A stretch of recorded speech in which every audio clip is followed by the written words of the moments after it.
नमस्कार बच्चों, देखो एक बार फिर आपका मोस्ट वेलकम है हमारी जो ऑनलाइन संभव क्लासेस है उस पर। तो देखो एक बार फिर आपको सर्वप्रथम याद दिला दूं कि अपने जो लेक्चर है उनको ज़्यादा से ज़्यादा अगर आप शेयर करो तो उससे हमारा जो कॉन्फिडेंस लेवल है वो बढ़ेगा और आपको भी एक अच्छा आउटपुट मिलेगा। ठीक है, तो आगे भी क्लास स्टार्ट करने जा रहे हैं। मैथमेटिक्स की जो क्लास है वो लग रही है और वो अभी थोड़ा शादी का जो माहौल है उसकी वजह से थोड़ा डिस्टर्बेंस हो रहा है और वापस से जल्दी ही आपकी जो क्लास है वो रेगुलर होगी। अब देखो हमारा जो टॉपिक चल रहा था चैप्टर नंबर 15 पृथ्वी की संरचना, वो आज कंप्लीट करवा दूंगा क्योंकि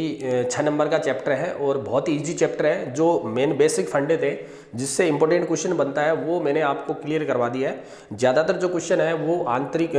विवर्तनिक शक्तियों से बनता है और या फिर पृथ्वी की जो संरचना है उसकी जो मेंटल है, क्रस्ट है या क्रोड है उससे क्वेश्चन आएगा। और ज़्यादातर जो क्वेश्चन आएंगे वो आपके भूकंप और ज्वालामुखी से पूछता है, चाहे वो बड़ा क्वेश्चन पूछे चाहे वो छोटा क्वेश्चन पूछे। तो मैंने पिछले लेक्चर के अंदर आपको ज्वालामुखी और जो भूकंप है उसको क्लियरली आपको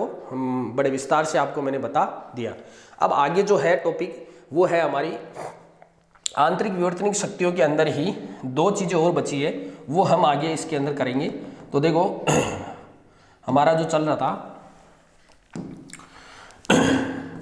मैं जो करवा रहा था वो करवा रहा था आंतरिक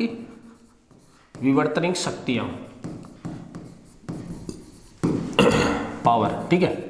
पावर या फोर्स लिख देता हूँ। तो इसको हम क्या बोलते हैं, इंटरनल जो टेक्टोनिक फोर्सेस है उसकी मैं बात कर रहा हूँ, जिसके अकॉर्डिंग मैंने आपको ज्वालामुखी और जो भूकंप है, ज्वालामुखी और जो भूकंप है वो मैंने आपको समझा दिया है। और अब जो तीसरा अपना इसके अंदर आएगा वो है सुनामी और जो फोर्थ है आपका वो रहेगा सृजनात्मक व विनाशात्मक शक्तियां। तो देखो अब मैं बता दूं कि ये जो अंतिम जो आंतरिक जो विवर्तनिक शक्तियां हैं बहुत ईजी है, इससे क्वेश्चन जो है वो बहुत ही कम बनता है। और उसके बाद वाला जो टॉपिक है बाह्य विवर्तनिक शक्तियां हैं, उससे यदि क्वेश्चन बनता है तो ऐसा कोई नहीं होगा कि उस क्वेश्चन को वो छोड़ के आएगा, क्योंकि बहुत ईजी है। केवल आपको उसके अंदर मैं एक टर्म बताऊंगा, उसके अकॉर्डिंग आप पूरा जो है आपकी थ्योरी है वो कवर हो जाएगी। और वैसे आप जानते हो कि ये थ्योरेटिकल टॉपिक है, ज़्यादा इतना समझने का है नहीं और आपको एक बेसिक आइडिया होना चाहिए। उसके अकॉर्डिंग आप जो है इसके जो क्वेश्चन है आप आराम से अपडेट कर सकते हो। तो देखो इसके अंदर क्या है कि अगला जो टॉपिक है वो है हमारा सुनामी। अब देखो सुनामी क्या होता है, एक छोटा सा बेसिक आइडिया दूंगा क्योंकि एक बेसिक आइडिया के अकॉर्डिंग आप अपनी जो थ्योरी है वो आगे की ओर बढ़ा सकते हो। तो सुनामी क्या होता है, सुनामी जो वर्ड है ना, ये सुनामी वर्ड आया है समुद्री लहरों के अंदर। जो समुद्री जो लहरें होती है उन समुद्री लहरों के कारण इसका जो नाम है वो एक जापानी भाषा का शब्द है उसके अंदर। और ये सुनामी जो है वो क्या होता है कि यदि मान लो जो हम भूकंप हमने पढ़ा था, यदि वो भूकंप यदि समुद्र में आता है, यदि कोई भूकंप है वो स्थलीय भाग में ना आकर जलीय भाग में आता है तो उसको हम बोलते हैं सुनामी। अब आप समझते हो और इस बात को आप अच्छी तरीके से जानते हो कि यदि मान लो नॉर्मली यदि स्थलीय भाग में अगर भूकंप आता है तो उससे भी कई जो विनाश की स्थिति पैदा होती है, कई प्रकार के नुकसान हमारे को दिखाई देते। और यदि मान लो इतनी ही तीव्रता का, या फिर मैं ये कह सकता हूँ कि 7 से 8 रिएक्टर है ना, इतना पैमाना, क्योंकि आपने पढ़ा होगा कि 7 से ऊपर के जो भूकंप के जो झटके होते हैं वो क्या होते हैं, बहुत ही ज़्यादा विनाशकारी होते हैं। तो यदि मैं मान लो ये कहता हूँ कि कोई भूकंप है उसकी जो इंटेंसिटी या तीव्रता है वो 7 और 8 के बीच में अगर नापी गई है, और यदि ऐसा भूकंप जो है वो समुद्र में यदि आता है तो इससे क्या होगा, तो आप जानते हो कि धरती के अंदर कंपन होगा और वही कंपन उस धरती के ऊपर जो पानी है और उस पानी के यदि अंदर कंपन होता है तो वो जो समुद्र का जो पानी है वो लहरों के रूप में क्या होता है, ऊपर उड़ता है। ठीक है, अब दो प्रकार की कंडीशन ये क्रिएट होती है। एक तो क्या होता है, कुछ जल जो है वो गहराई के अंदर प्रवेश करता है केंद्र में, कुछ जल तो केंद्र के अंदर प्रवेश करता है, और जो कुछ जल होता है वो क्या होता है, उनके किनारों की ओर जाता है। अब जब किनारों की ओर अति तीव्र गति से यदि कोई जल जाता है तो उन किनारों के आसपास के जो तटीय क्षेत्र है जहाँ पे बड़े बड़े शहर बसे हुए वो कुछ ही समय के अंदर क्या होंगे, वो जलमग्न हो जाएंगे। और ऐसे उदाहरण भी अपन को देखने को मिले हैं। क्या हुआ कि आपने देखा होगा कि जो भारतीय जो समुद्र विज्ञान अनुसंधान केंद्र है, उस अनुसंधान केंद्र ने कुछ दिन पहले एक बंदरगाह की खोज की थी, एक बंदरगाह को खोज निकाला था। और वो जो बंदरगाह था वो हमारी जो प्राचीन जो सभ्यताएं थी, जैसे सिंधु घाटी सभ्यता हड़प्पा, मोहनजोदड़ो, तो ऐसी जो सभ्यताएं थी उस समय का 1500 ईसा पूर्व का कोई बड़ा बंदरगाह था, और वो जो बंदरगाह मिला है वो मिला है गुजरात प्रांत के धोलावीरा जगह पर। तो वहाँ पे क्या है कि उन्होंने समुद्र के अंदर दबे हुए एक ऐसे बंदरगाह की खोज की है जो 1500 ईसा पूर्व इसी प्रकार के सुनामी के कारण वो क्या हुआ, जल के अंदर दब गया और वो वहाँ से गायब हो गया, विलुप्त हो गया। तो इसका मतलब क्या हुआ कि आज नहीं, आज से बहुत पहले भी ऐसी परिस्थितियां आती थी, और उस बंदरगाहों को खोजने के बाद में जब उस बंदरगाह की दीवारों को देखा गया तो पता चला कि उस समय की जो दीवारें थी वो भी 14 से 18 मीटर तक चौड़ी उसकी दीवारें थी। इसका मतलब क्या हुआ कि उस समय भी ऐसी जो घटनाएं हैं, प्राकृतिक जो विपदाएं वो घटित होती थी, और लोगों को, उस समय के जो लोग हैं उनको भी इन विपदाओं से बचने का आइडिया जो है वो था। इसीलिए वहाँ पे उस बंदरगाह को इतना ज़्यादा दृढ़ और इतना ज़्यादा मजबूताई से बनाया गया था ताकि इतनी सारी जो ये प्राकृतिक विपदाएं आ रही है उनसे हम बचा जा सके। तो ऐसे उदाहरण आपको कई मिलेंगे कि जो सुनामी होता है जिसके अंदर क्या होता है, समुद्र के अंदर जो भूकंप आता है उसकी वजह से जो समुद्री लहरें हैं वो बहुत ही दूरी तक तटीय भागों के अंदर चली जाती है, और उसकी मार से क्या होते हैं, बड़े बड़े जो हमारे मान लो कोई पहाड़ी भाग है या हमारे जो कोई वहाँ आसपास का कोई प्रांत बसा हुआ है, कुछ भी हो, घर बार बसे, सब टोटल क्या होते हैं, वो नष्ट हो जाते हैं। तो वो बिल्कुल एकदम समतलीय भूमि कह सकते हैं, या फिर वहाँ पे जो पानी है वो जमा हो जाता है, समुद्र का जो व्यास है वो बढ़ जाता है दूरी तक, और वहाँ पे जो स्थलीय भाग है उसके अंदर कमी आ जाती है। तो कुल मिला के यही है कि हम जो बात कर रहे हैं वो कर रहे हैं कि साहब आंतरिक विवर्तनिक शक्तियाँ, जिनके कारण क्या हो रहा है कि हमारा जो पृथ्वी का जो धरातल है जिसके अंदर हमारे को अनेक प्रकार की असमानताएं देखने को मिलती है, और वो जो असमानताएं है वो अपने रूप में अलग अलग महत्वपूर्ण क्रियाओं के लिए जिम्मेदार है। अब क्या हुआ कि जैसे मान लो कि हमारे को पर्वत पठार भी है, जो पर्वत श्रृंखलाएं भी है, वो हमारी जो बड़े तूफान वगैरह आते हैं उनसे सुरक्षा करते हैं, तो हमारे लिए वो चीज़ भी जरूरी है। हमारे लिए उपजाऊ मिट्टी या समतलीय भाग भी जरूरी है, जलीय भाग भी जरूरी है, पर्वत घाटियाँ वगैरह उनकी भी जरूरत पड़ती है। तो क्या होता है कि उस धरातल को, जो धरातल आज से बहुत पहले था, वो धरातल आज जो सृजन हो चुका है, जहाँ पे विवर्तनिक प्लेटें बन चुकी है और एक क्रस्ट के रूप में वो जो है परत वो निर्मित हो चुकी है, उस परत को क्या है कि बार बार परिवर्तित करने के लिए ये जो आंतरिक शक्ति है वो जिम्मेदार है। तो उसके अकॉर्डिंग हमने सुनामी को जाना, नॉर्मल है, कोई इसके अंदर खास नहीं है। अगला देखो, फोर्थ, सृजनात्मक व विनाशात्मक शक्तियाँ। देखो क्या होता है कि पृथ्वी के अंदर आंतरिक में बात कर रहा हूँ, तो पृथ्वी के अंदर यदि मान लो कोई शक्ति अगर कार्यरत है, तो वो जो शक्तियाँ होती है वो सृजनात्मक और विनाशात्मक दोनों हो सकती है। सृजनात्मक का मतलब क्या होता है, बनाना, है ना, किसी चीज को बनाना, और विनाश का मतलब नष्ट करना। तो दोनों शक्तियां कार्यरत हो सकती है, या फिर इसको हम ये ले सकते हैं कि यदि मान लो धरातल के नीचे की ओर कोई ऐसी शक्ति कार्यरत है जो कंपित होके या अपना कार्य करके या बल लगा के किसी भाग को ऊपर या नीचे की ओर करती है। जैसे मान लो कि किसी भाग को इस तरीके से नीचे जो शक्ति है या जो बल लगे उसके कारण हमारे को इस प्रकार की पर्वत श्रृंखला या कुछ घाटियां हमारे को बनी, ठीक है। तो ये एक प्राकृतिक निर्माण हुआ है इस प्रकृति का। तो अब क्या होगा कि बाहर भी कुछ ऐसी शक्तियां कार्यरत होती है जो लगातार क्या होती है, इसको नष्ट करती रहती है। तो बनाना और बिगाड़ना दोनों प्रकार की जो शक्तियां हैं वो हमारे यहाँ पे विवर्तनिक शक्तियों में आएगी। तो यहाँ पे हम ये कह सकते हैं कि पृथ्वी की आंतरिक सतह के अंदर किसी चीज को बनाने की शक्तियां हैं वो पाई जाती है, जिनको हम सृजनात्मक बल कहते हैं। उसके द्वारा जो परतों का निर्माण होता है, उनके विपरीत स्थिति में हम ये भी कह सकते हैं कि आंतरिक रूप से या फिर बाह्य रूप से, दोनों रूप से क्या हो सकता है कि उनका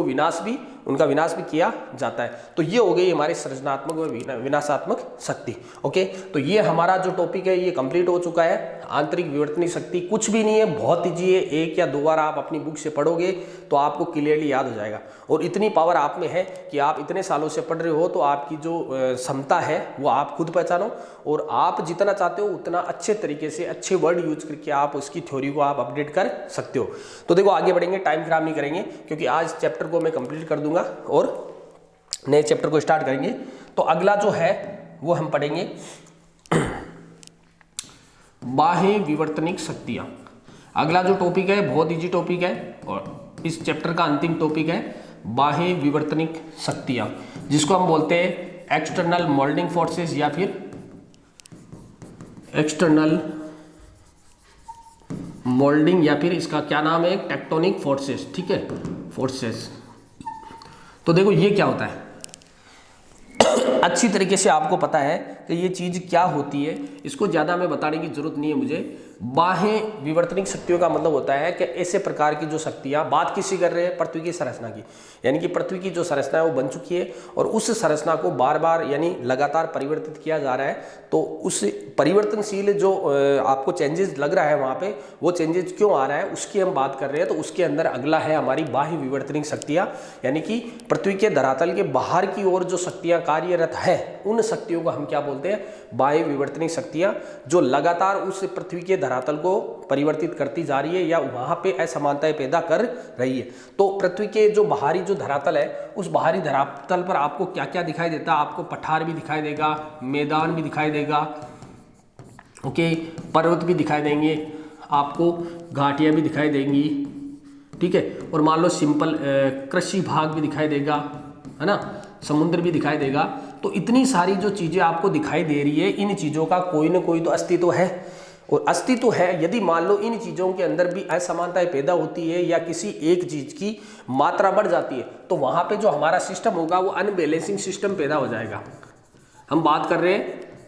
हमारे यहाँ के सिस्टम की का, आज प्रकृति है, प्रकृति का जो इकोसिस्टम है, जो पारिस्थितिक तंत्र है वो बना हुआ है, और वो बना हुआ है तो किस प्रकार से वो चेन बनी हुई है, एक जो चीज़ है वो किसी दूसरे पे निर्भर करती है। यानी कि यदि प्रकृति में कोई भी चीज़ है तो वो क्या है, बैलेंस कंडीशन में है, उन सब के मध्य कोऑर्डिनेशन की कंडीशन है, सामंजस्य की स्थिति है, इसीलिए हमारा जो इन्वायरमेंट या इकोसिस्टम जो है वो बना हुआ है। यदि मान लो कि किसी भी भाग की या किसी भी चीज़ की यदि मात्रा बढ़ जाती है या उसकी मात्रा घट जाती है, तो इसका मतलब क्या है कि हमारा जो कोऑर्डिनेशन है या इकोसिस्टम है वो क्या हो रहा है, टूट रहा है, वो बिखर रहा है, और उसकी वजह से क्या हो सकता है कि कुछ भी घटना घटित हो सकती है। तो यहाँ पे ये चीज़ें जो बन चुकी है या बन रही है, ये हमारे एक बैलेंसिंग कंडीशन में रहती है। यदि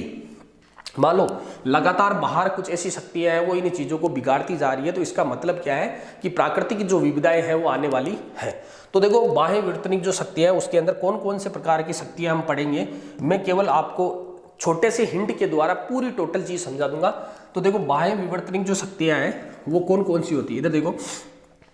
ये तो पता लग गया कि आपको बाहर जो शक्तियाँ कार्य करती है पृथ्वी की क्रस्ट के ऊपर या फिर धरातल के ऊपर, जहाँ पे लिविंग ह्यूमन या फिर लिविंग्स रहते हैं, वहाँ पे जो शक्तियाँ काम कर रही है मैं उनकी बात कर रहा हूँ। तो वहाँ पे क्या है कि जो शक्तियाँ हैं उसके अंदर आप पढ़ोगे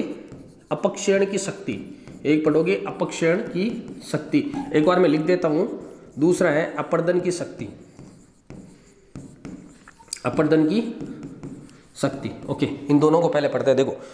अपक्षेण, अपक्षेण का मतलब है वेदरिंग फोर्सेस, इसको हम बोलते हैं वेदरिंग फोर्सेस। देखो क्या चीज़ है, ढंग से समझना बहुत ईजी है, क्योंकि इन दोनों को यदि आपने समझ लिया तो फिर बाकी की चीज़ें आपके लिए बिल्कुल नॉर्मल है। इन दोनों के अंदर ही सब चीज़ें आपके आ जाएगी, या फिर ये कहो कि इन दोनों के जो कॉन्सेप्ट है वो टोटल बाकी की जो शक्ति है उसके अंदर आपके यूजफुल होंगे। तो देखो अपक्षेण क्या होता है, हिंदी का वर्ड है और आप जानते हो कि अपक्षेण का मतलब होता है शहीद होना, और शेण का मतलब या शहीद होने का मतलब क्या होता है, टूटना, बिखरना, ठीक है। तो ये इसका अर्थ है, और यहीं पे हम इसका अर्थ लगाएंगे। क्या होता है कि आज जितने भी आप तुम यहाँ पे असमानताएं देख रहे हो पृथ्वी के ऊपर,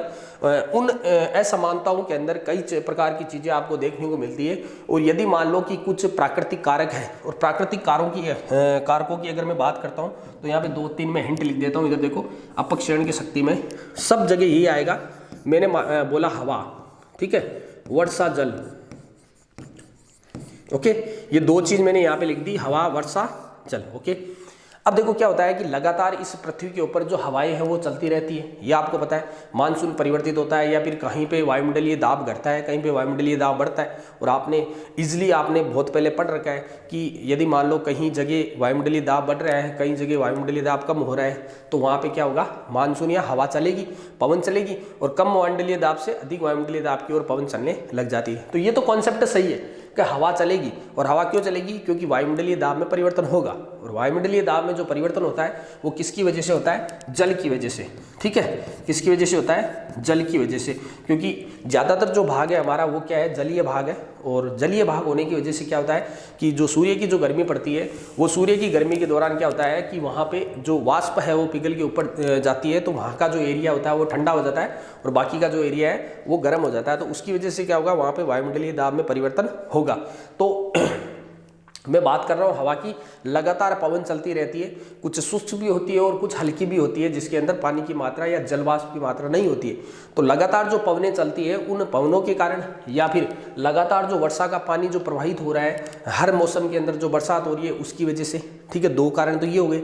अब आप जानते हो इन दोनों कारणों की वजह से जो चट्टानी है, हम बात किसकी कर रहे हैं, विवर्तनिक शक्तियों की। इसका मतलब हमारी पृथ्वी की जो विवर्तनिक प्लेटें हैं जिसके अंतर्गत हम ऊपरी भूभाग पर आप ज्यादातर चट्टानों को देखते हो,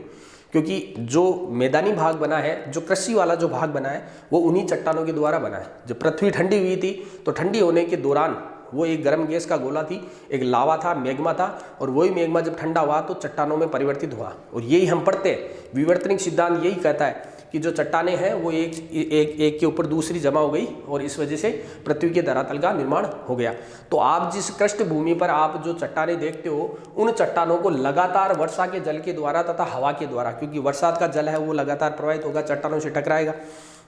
और टकराएगा तो ऑब्वियसली है कि वो चट्टानें कटेगी, और कटेगी तो वो नष्ट होगी, टूटेगी, यानी कि उनकी मात्रा में कमी होगी। तो ये होता है कि जब लगातार जो पवन चलती है, जो वर्षा का जल है, उसकी वजह से क्या है, चट्टानें कट रही है, और यह जो स्थिति होती है वो क्या कहलाती है, अपक्षीण की स्थिति। यानी चट्टानें टूट रही है, कट रही है, इसका मतलब नष्ट हो रही है, शहीद हो रही है, तो ये क्या हो गया, अपक्षीण की शक्ति। उसके अलावा देखो और भी मैं कारक बता दूं, उसके अलावा सूर्य की गर्मी सबसे बड़ा कारण ये भी है कि लगातार आप देखते हो, जैसे अगर मैं राजस्थान की बात करता हूँ, राजस्थान के अंदर जो है वो बहुत ज़्यादा गर्मी पड़ती है। तो दिन में जितनी गर्मी पड़ती है उसकी वजह से क्या होती है, जो चट्टानें हैं वो क्या होती है, फैलती है। ओके, जब गर्मी ज़्यादा पड़ेगी तो जो चट्टानें हैं वो फैलेगी, और जब मौसम परिवर्तित होता है, रात होती है, तो उस दौरान जब ठंड पड़ती है तो उसके दौरान क्या होता है, चट्टानें वापस सिकुड़ती है। अब बार बार यदि ये प्रक्रिया की जाए तो आप जानते हो क्या होगा, ऑब्वियसली वो चीज़ जो है वो क्या होगी, चटक जाएगी, टूट जाएगी, कमज़ोर हो जाएगी। यदि आप किसी एक मेटल के तार को भी आप बार बार इस तरीके से करते हो, पहले सीधा फिर टेढ़ा फिर ऐसे, तो वो क्या होता है, अंत समय में टूट जाता है। तो कितनी भी भारी या कितनी भी कठोर चीज़ होती है, यदि आप बार बार उस चीज़ के ऊपर फैलना और सिकुड़ने वाला जो बल है वो कार्यरत है, तो उसकी वजह से जो चट्टानें हैं वो कमज़ोर होगी, और कमज़ोर होने के बाद में क्या होगी, वर्षा का जल या बर्फ़ है या फिर बाद में पवन है, तो उसकी टकराहट के दौरान वो क्या होगी, वहाँ से टूट जाएगी। तो ये आपने तीसरा कारण भी देखा कि जो गर्मी होती है, सूर्य की गर्मी होती है, उसकी वजह से भी क्या होता है, चट्टानें टूटती है। इसको भी हम क्या बोलते हैं, अपक्षीण के कारण होता है ऐसा, ठीक है। आगे देखो और भी बताता हूँ, जैसे मान लो ये तो थे प्राकृतिक कारण, प्रकृति ही इनको करवाती है। अब मैं बताता हूँ कृत्रिम कारक। ज़्यादातर आप देखते हो कि जनसंख्या जिस हिसाब से बढ़ती जा रही है उस हिसाब से मैदानी भूभाग है उसकी हमारे को ज़्यादा ज़रूरत पड़ी है, कृषि भागों की भी ज़्यादा ज़रूरत है, क्योंकि रहने के लिए हमारे को अनाज चाहिए। तो उसकी वजह से भी क्या है कि जो बड़े बड़े जो पर्वत या चट्टानी जो भाग है उनको कृषि क्षेत्रों में बदला जा रहा है, मकान बनाए जा रहे हैं रहने के लिए। तो वो भी एक कारण है कि हम खुद अपने आप उन चट्टानों को क्या कर रहे हैं, तोड़ रहे हैं, उसको शहीद कर रहे हैं। तो ये भी एक हो गई क्या, वो अपक्षीण की शक्ति। उसके अलावा तुमने देखा होगा कि जानवर वगैरह जो होते हैं, जो बड़े बड़े अपने तुमने देखा होगा पर्वत वगैरह वहाँ चढ़ते रहते हैं, तो उनकी वजह से भी क्या होता है, वो जहाँ पे चढ़ते हैं तो वहाँ पे जो चट्टानें हैं उनका क्या होता है, लगातार क्षरण होता है। उसके अलावा एक प्राकृतिक कारण और बताता हूँ कि जहाँ पे पेड़ पौधे, अब बरसात होगी तो वहाँ पे पेड़ पौधे उगेंगे, और यदि पेड़ पौधे उगते हैं तो उसकी वजह से भी क्या हो रहा है, यहाँ पे अपक्षीण हो रहा है। कैसे हो रहा है कि जो पेड़ पौधे होते हैं उनकी जो जड़ें होती है वो गहराई तक जाती है, गहराई तक जाने के बाद में वो बड़ी बड़ी चट्टानों के बढ़ने लगते हैं, तो बड़ी बड़ी चट्टानों को हिलाने लग जाते हैं, और हिलाने के बाद में जो चट्टानें होती है वो धीरे धीरे टूट के बिखर जाती है। तो टोटल मिला के प्राकृतिक और जो कृत्रिम कारण है उनकी वजह से इन चट्टानों का टूटना, तो यहाँ पे एक शॉर्ट टर्म लिख देता हूँ, चट्टानों का टूटना, बस जितना है चट्टानों का टूटना, तो ये क्या कहलाता है, अपक्षीण कहलाता है। और इस प्रकार जितनी भी शक्तियां इसके अंदर कार्यरत है उनको हम क्या बोलते हैं, अपक्षीण की शक्ति। ये था इसका बेसिक फंडा। ओके, आगे देखो दूसरा है अपर्दन की शक्ति, इसको बोलते हैं इरोजन फोर्सेस, ठीक है। अपर्दन का क्या होता है, इसके अंदर भी आपको एक ही वर्ड याद रखना है, ज्यादातर कुछ ये अपक्षीण से जुड़ा हुआ वर्ड है। यदि मान लो कि चट्टानें जो है वो अपक्षीत हो रही है, इसका मतलब क्या है, चट्टानें टूट रही है, तो टूटने के बाद में उस टूटने वाले जो प्रोडक्ट हैं, जैसे मान लो टूटने के बाद में छोटे छोटे कंकर पत्थर बने या उसका पाउडर बना, कुल मिला के ये कह सकते हैं कि ऐसा प्रोडक्ट बना जो चट्टानी नहीं है, ठोस नहीं है, ओके। अब ये जो प्रोडक्ट है, चाहे तो वो चूरा हो उसका, चाहे वो छोटे छोटे पत्थर हो, चाहे उससे वो पाउडर बना हो, चाहे उससे रेत बनी हो, मिट्टी बनी हो, वो जो टोटल चीज़ें हैं वो टूटने के बाद में यदि मान लो बरसात के पानी के द्वारा, वर्षा जल के द्वारा, या फिर हवा के द्वारा,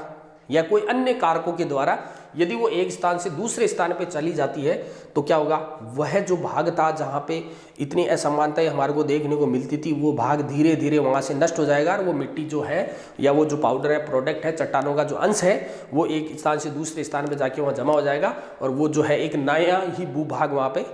बन जाएगा। तो अपर्दन का मतलब ये होता है कि जो मिट्टी का कटाव हो रहा है, मिट्टी का नहीं, चट्टानों का जो कटाव हो रहा है, उसके द्वारा जो प्रोडक्ट या पाउडर या मिट्टी जो बन रही है, वो मिट्टी यदि मान लो प्राकृतिक कारकों के द्वारा यदि वो एक स्थान से दूसरे स्थान पर चली जाती है तो उसको हम क्या बोलते हैं, अपर्दन की शक्ति। ठीक है, तो यहाँ पे मैं एक वर्ड लिख देता हूँ, स्थानांतरण। आप समझ जाओगे स्थानांतरण का मतलब कि अपक्षरण के दौरान जो चट्टानें कटी है, वो कटी हुई चट्टानें जो है वो एक स्थान से दूसरे स्थान पे यदि वो चली जाती है तो उसको हम क्या बोलते हैं, अपर्दन की शक्ति। ओके, तो ये था हमारा दूसरा। अब ये दो हो चुके, अब आपके कोई दिक्कत नहीं आएगी। अब बाकी का जो पोर्शन है बहुत ईजी है, आपको मैं बता दूं। तीसरा देखो, तीसरा है बहती हवा, बहती पवन कह देता हूं मैं इसको। ओके, विंड फ्लो पावर, बहती पवन की शक्ति। ओके, अब ये पवन है। ओके, अब इसको समझाने की कुछ ज़्यादा मुझे जरूरत नहीं है, आप खुद समझ जाओगे इस चीज़ को, आप देखना। और अगला मैं इसके साथ ही लिख देता हूँ, फोर्थ, असमान गति की हवा, असमान हवाएं, है ना, इसको हम बोलते हैं irregular wind, irregular wind power. Okay, अब देखो इन दोनों चीज़ों को मैं एक साथ ही समझाता हूँ, कुछ भी नहीं है, मैं बता दूँ सब के अंदर। अब जितने भी आपके कारक आएंगे आगे, उन सब के अंदर ये चीज़ें आपको इंक्लूड मिलेगी। देखो इसको लिखने का तरीका मैं आपको बताता हूँ कि अभी मैंने इनके एग्जाम्पल के अंदर इनका जब मैंने आपको समझाया तो मैंने बताया था कि अपक्षरण क्यों होता है, उसके अंदर भी क्या कारक होता है, हवा जिम्मेदार होती है। तो वही चीज़ यहाँ पे कि लगातार जो इन्वायरमेंट चेंज हो रहा है, लगातार वायुदाब में जो परिवर्तन हो रहा है, उसकी वजह से क्या है कि जो हवाएं हैं वो अत्यधिक तीव्र वेग से चलती है। और आप जानते हो कि जल और जो वायु होती है उनकी ताकत का आपको अंदाजा भी है, आपने देख भी रखा है। ओके, आपने चक्रवात जैसी स्थिति देखी होगी, है ना, अपने देसी लैंग्वेज के अंदर तुमने छोटा सा एक गुब्बार देखा होगा, एक चक्रवात हवा का, एक सूखी हवा का एक गुब्बार देखा होगा, जिसको हम राजस्थान के अंदर कई जगह बगुड़ा कहते हैं, बगुल आ गया, है ना। कई शादी ब्याहों के अंदर आपने देखा होगा कि बड़े बड़े जो टेंट वगैरह है सब के सब उड़ के उस एक गुब्बार के अंदर, एक भंवर के अंदर वो चले जाते हैं। तो वो भी एक प्रकार की क्या हवाएं हैं। तो जो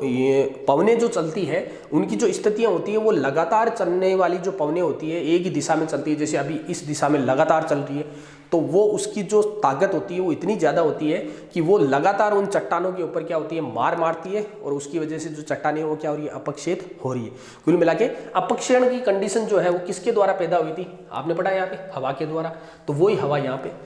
तो इसको ज़्यादा समझाने की जरूरत नहीं है कि जो हवाएं होती है, लगातार जो हवाएं चलती होती है वो क्या करती है, लगातार इन चट्टानों को तोड़ती जाती है, लगातार जो पृथ्वी की जो परत है उसके अंदर जो असमानताएं मिल रही है उन असमानताओं को नष्ट करती जा रही है, और बड़े बड़े जो भूभाग है, जो कठोर है, जो चट्टानें हैं, पठार पर्वत है, उनको क्या करती जा रही है, वो नष्ट करती जा रही है। आपने भी देखा होगा बड़ी बड़ी जो पर्वत श्रृंखलाएं हैं, उन पर्वत श्रृंखलाओं का जो लेंथ थी, लंबाई थी, वो धीरे धीरे क्या हो गई, कम होती जा रही है। तो सिंपल सा है कि बहती पवन की जो शक्ति है वो भी एक ऐसी शक्ति है जो चट्टानों को तोड़ती है, अर्थात अपक्षेण पैदा करती है उस चट्टान के अंदर और धीरे धीरे उस चट्टान को नष्ट कर देती है। ओके, आगे देखो असमान गति की हवाएं। अभी जो मैंने भंवर की बात की थी आपको, भंवरा या फिर बगुला या फिर उसको चक्रवात कह दो। हालांकि जो चक्रवात जो होता है ना वो एक प्रकार से पानी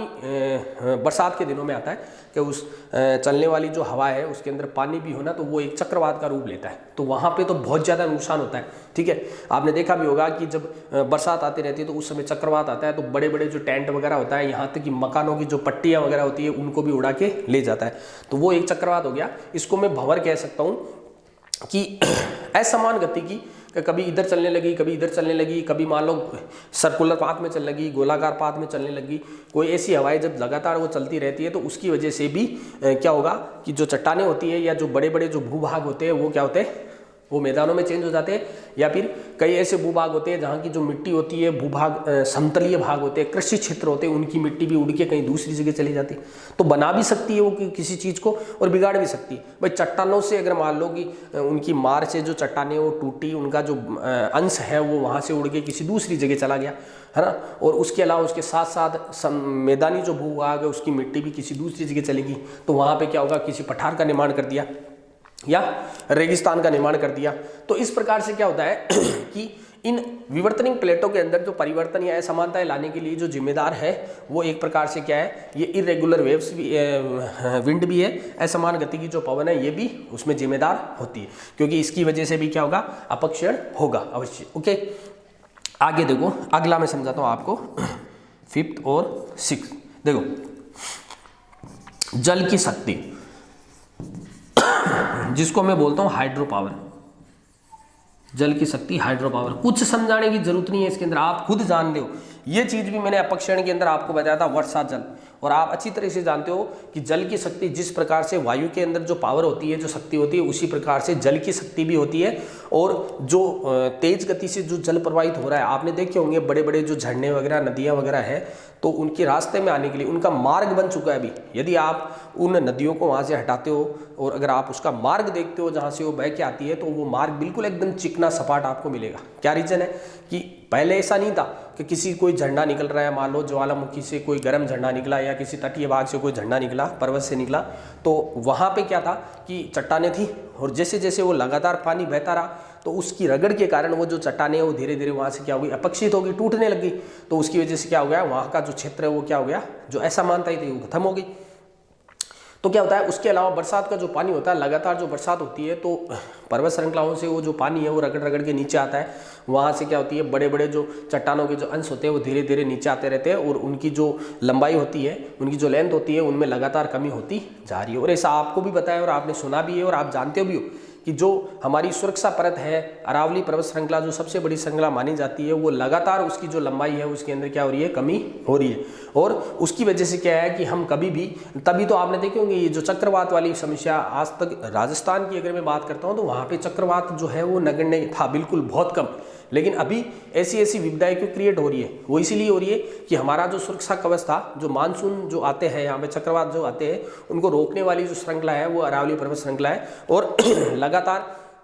जो ये बाह्य शक्ति है उनकी वजह से क्या हो रहा है कि उसकी लेंथ में कमी आ रही है, उसकी वजह से वो नष्ट होती जा रही है, और इन फ्यूचर हमारे लिए ये खतरा ही है। उसके अलावा कृत्रिम रूप से भी जो मानव है अपने संसाधनों की पूर्ति के लिए उन चट्टानों को तोड़ते रहते हैं, है ना। कई ऐसे पदार्थ होते हैं जैसे विस्फोटक पदार्थ, तुमने देखा होगा, चट्टानों को तोड़ने में काम में लिए जाते हैं, तो उससे तो डबल नुकसान होता है भाई। एक तो चट्टानें नष्ट हो रही हैं, एक तो असमानताएं जो है हमारे यहाँ देखने को मिल रही है, चट्टानें हैं, सुरक्षा हमारी खत्म हो रही है। उसके अलावा भी देखा होगा कि उनके झटके जो होते हैं वो धरती को भी कंपित करते हैं। तो लगातार ये जो प्लेटें है भाई, ये प्लेटें एक दूसरे के ऊपर ये ऐसे सटी हुई है, तो अब अगर मान लो आप किसी विस्फोटक पदार्थ को लगाते हो तो वो तो कंपन तो धरती में होगा। चट्टानें जो है वो एक प्रकार से धरती की ऊपरी परत ही बनाई हुई है। अब उन चट्टानों के अंदर क्या हो, कंपन होगा, तो एक चट्टान दूसरी चट्टान के नीचे जो दिखाई नहीं दे रही जो दिख रही है वो तो हमारे सामने टूट के बिखर रही है, लेकिन आप जिसको देख नहीं रहे हो, जो क्रस्ट के अंदर तक दबी हुई है, वो चट्टान आप देख नहीं रहे हो, उस चट्टान के अंदर भी कंपन पैदा हुआ, ये आपको बतानी है। धीरे धीरे उनके अंदर क्या होती है, चटकन और भ्रंशन की स्थिति पैदा होगी, और फिर बाद में क्या होता है, जो भूकंप या ज्वालामुखी की जो अवस्था है वो क्रिएट होती है वहाँ पे। इसलिए तो आपने देखा होगा दिल्ली एनसीआर की अगर बात करता हूँ तो वहाँ पे भूकंप के झटके आने लगे। ऐसा माना जाता है कि उसकी भी इंटेंसिटी 7 से 8 तक हो सकती है। तो राजस्थान के अंदर भी ऐसी प्रॉब्लम अगर क्रिएट हो रही है तो इसका कारण क्या है, मानव ज़्यादा है और बाकी बाह्य शक्ति है वो इतना ज़्यादा नहीं करती। ओके, तो आगे देखो, ये हो गया हमारा जल की शक्ति की। लगातार जो प्रवाहित होने वाला जो जल है वो क्या करता है कि जो चट्टानें होती है उन चट्टानों को, देखो इन दोनों के अंदर ये दोनों आएंगे, देखना हवा, इन तीनों में देखो, बहती हवा, असमान गति की हवा, जल की शक्ति, ये तीनों प्रकार के जो कारक है ना वो क्या करेंगे, पहले तो क्या करेंगे, अपक्षीण करेंगे, चट्टानों को तोड़ेंगे लगातार। ओके, उसके बाद में क्या करेंगे, अपरदन करेंगे। भाई हवा के द्वारा भी तो वो मिट्टी उड़ के कहीं दूसरी जगह जा रही है ना, और पानी के द्वारा भी वो मिट्टी है जो कहीं दूसरी जगह स्थानांतरित हो रही है। तो स्थानांतरित होने की जो प्रक्रिया है उसको हम क्या बोलते हैं, अपरदन की प्रक्रिया। तो कुल मिला के ये भी ऐसी शक्तियां हैं जो लगातार अपक्षीण और अपरदन के द्वारा पृथ्वी का जो धरातल है उसको परिवर्तित करती जा रही है। ओके, आगे देखो, आगे 2 कारक और है, हिमनद, ओके, हिमनद और लास्ट वाला पढ़ेंगे हम समुद्री धाराएं। कुछ बताने की ज़रूरत नहीं है, चैप्टर ख़त्म हो चुका है,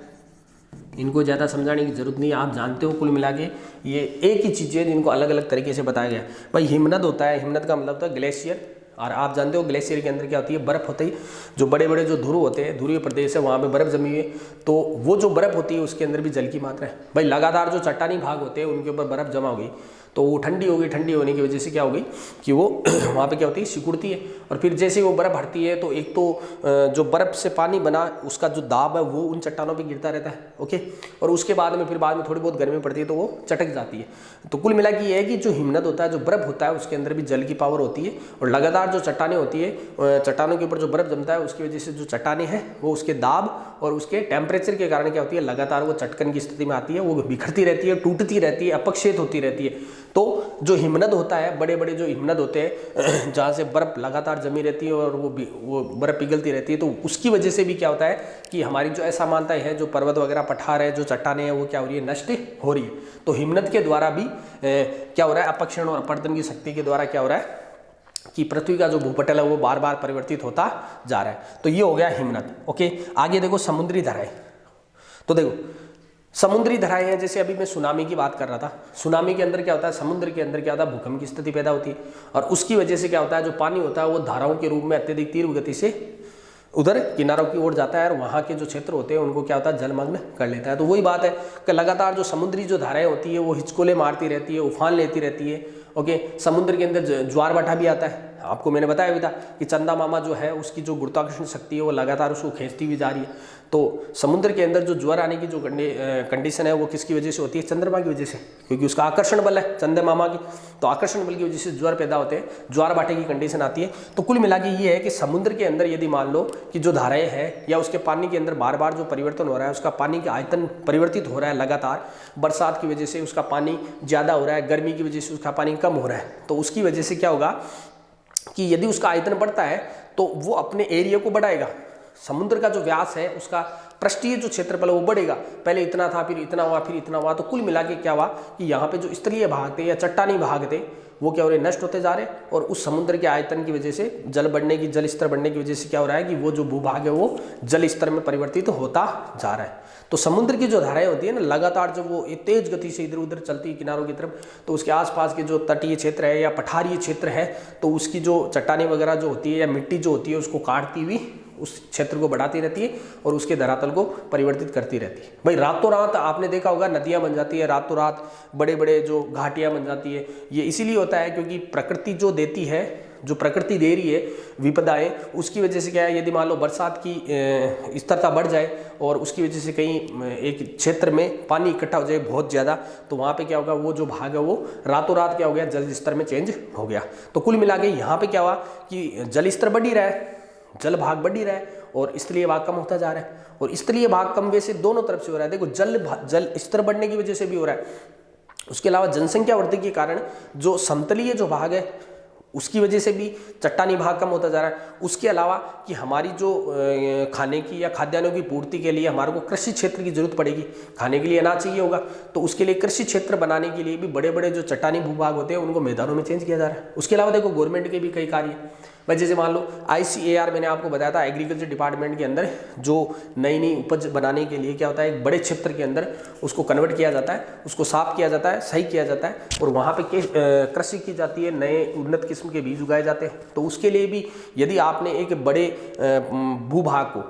भूभाग को आपने यदि सेलेक्ट किया है, तो वो भी वहाँ पे चट्टानों को या पर्वत पठारों को तोड़ के आपने बनाया है, तो वहाँ पे भी क्या हुआ कि आपने चट्टानी जो भाग है उसको बहुत कम करते जा रहे हो, चट्टानों को तोड़ते जा रहे हो, आप उसको कन्वर्ट किस में करते जा रहे हो, जलीय भाग में आप उसको कन्वर्ट किस में कर रहे हो, समतलीय भागों में, कृषि क्षेत्र वाले भाग में, रहने के लिए आवास बनाने में। तो कुल मिला के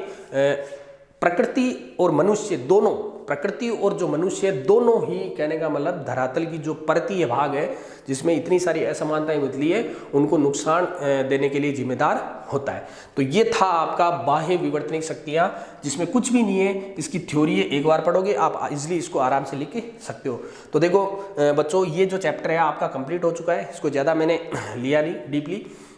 क्योंकि 6 नंबर का चैप्टर है और आपके बेसिक नॉलेज के आधार पे आप अपनी जो एबिलिटी है वो निकाल के आप इस चैप्टर के अंदर जो मार्क्स है वो 6 नंबर वो गेन कर सकते हो। ओके, तो इतना कुछ समझाने का था, वो मैंने आपको समझा दिया। और अब आप यदि रेगुलर इसको पढ़ते रहते हो, ओके, रेगुलर पढ़ने की इसको जरूरत नहीं है, 1-2 बार आप इसको रिवीजन कर लेना और ये जो चैप्टर है आपके लिए बहुत ईजी रहेगा और आपको भविष्य के अंदर कभी पढ़ने की जरूरत नहीं पड़ेगी इस चीज़ के बारे में, क्योंकि ये केवल आप 10th क्लास के अंदर आ गए इस चैप्टर को पढ़ रहे हो तो वो वाली बात नहीं है। आपने 1st क्लास से लेकर 9th क्लास तक जो पढ़ा है, जो आपने लक्षण ग्रहण किए, जो आपने चीज़ें सीखी है, उनका एक विस्तृत रूप है वो। बाकी इसमें एक्स्ट्रा कुछ भी नहीं है समझने का। जो चीज़ें आपने देखी है, जो चीज़ आप सुनी है आपने, वही चीज़ें हैं और उन चीज़ों को एक सिस्टमेटिक तरीके से आपको लिखना है, वही चीज़ आपके ये काम में आएगी। तो इस चैप्टर के अंदर इतना कुछ समझाने का नहीं है। ओके, तो ये चैप्टर कंप्लीट हो चुका है। कल फिर हम बायोलॉजी के चैप्टर के साथ मिलेंगे, हमारा चैप्टर नंबर 2 जो सबसे बड़ा भी है और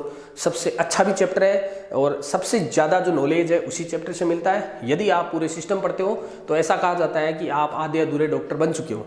क्योंकि जो डॉक्टर होता है ह्यूमन बींग्स का, वो इन्हीं चीज़ों का इलाज करता है। हमारी बॉडी के अंदर जो भी सिस्टम है उन पूरे सिस्टमों को हम पढ़ेंगे, मानव तंत्र जिसको कहा जाता है, जिसके अंदर आप संपूर्ण जो रासायनिक और भौतिक जो क्रिया है उनको डीपली आप पढ़ोगे। तो मेरा इतना ही कहना है कि आप जितने भी बच्चे हैं उनको आप शेयर करो, ताकि जो नया चैप्टर है उन बच्चों को बेनिफिट मिल चुके और